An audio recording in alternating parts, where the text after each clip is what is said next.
ஆமென் சொல்ல மாட்டீங்களா?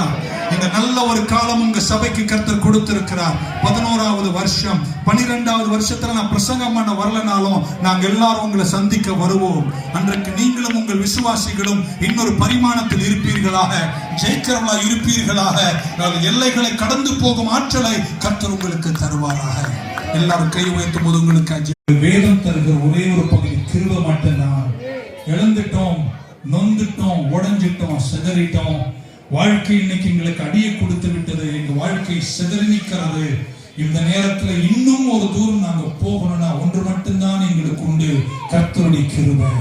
எல்லாரும் கை வச்சு கிருபைன்னு சொல்லுங்க மக்களா.